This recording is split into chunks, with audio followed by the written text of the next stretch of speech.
Hello বন্ধুরা, আশা করি আপনারা সবাই ভালো আছেন। গতকালকে রাতে একটা ইনসিডেন্ট ঘটেছে আমাদের বনানী এরিয়াতে। ছোটোখাটো একটা নর্মাল একটা বিষয়, বাট আমার কাছে মনে হয়েছে এটা আপনাদের সবার সামনে তুলে ধরা উচিত। আমি একটা ডিসপেন্সারি পাশ দিয়ে হেঁটে যাচ্ছিলাম, নাম বলবো না, ভিডিওতে আপনারা দেখে নেবেন। সো আমি দেখলাম যে ভদ্রমহিলা অনেক শাউট করছে, স্ল্যাং ইউজ করছে, এবং ডিসপেন্সারির লোকরাও খুব স্ল্যাং ইউজ করছে। সো আসলে কি ঘটনাটা ঘটেছে আপনারা ভিডিওটা দেখুন, দেখার পর কমেন্টস করে বলতে পারেন অ্যাকচুয়ালি ঘটনাটা কি ঘটেছে, বিকজ আমি মিডলে গিয়ে পৌঁছেছিলাম। সো যতটুকু সম্ভব আমি ওই মহিলাটার পাশে ছিলাম, স্ট্যান্ড বাই ছিলাম। সো আপনারা দেখুন, please subscribe my channel and share this video.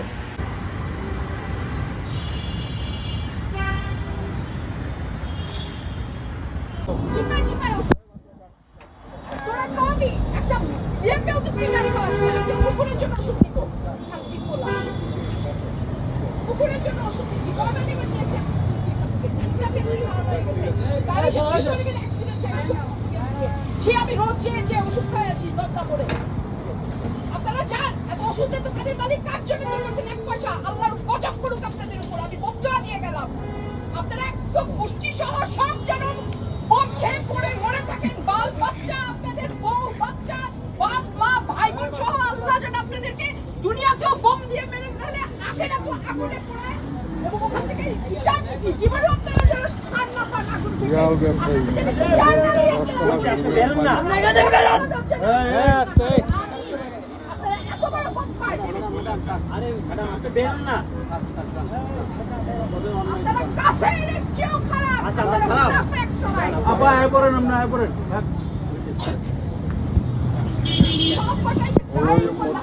ওই যে সেরিনা হোটেল আছে না, সেরিনা হোটেলের লগে সাদা বিল্ডিং গুলো আগে থাকে, মেন্টালি বুঝে না। এরা তো বাইক জন খবর পায় না, হইলো পোলা বানাইবো কাগজে লিখে দিছি, আমি কাগজে লিখে দিছি সিটাজিন, সে এটা সিপ্রোসিন আনে, ওটা আনে, সেটা আনে। আমি বলছি যে আপনার এই ওষুধ চিনে না, চিল্লাচিল্লি হয়েছে, লাগাই দিচ্ছে। আপনি চিনেন না, আপনি এই শুরু করছেন, অ্যাটাক করলে আমি কথা বলবো না, ওষুধই চিনে না। ক্যালকুলেশন করতেছেন, আপনি কি ক্যালকুলেশন করতেছেন? আপনি তো ওষুধ এনে দিতে পারেন নাই, ভুল ওষুধ আপনি ক্যালকুলেটর দিয়ে টিপতেছেন। আপনি কি আগে ওষুধ চিনবেন, তারপরে আপনি ক্যালকুলেশন করবেন, তাই না? ভুল ওষুধ দিয়ে যদি আমার থেকে টাকা চাই, আমি টাকা দিব নাকি?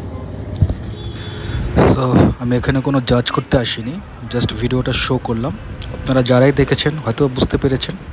That's it, and thanks for 2K subscriber. See you soon.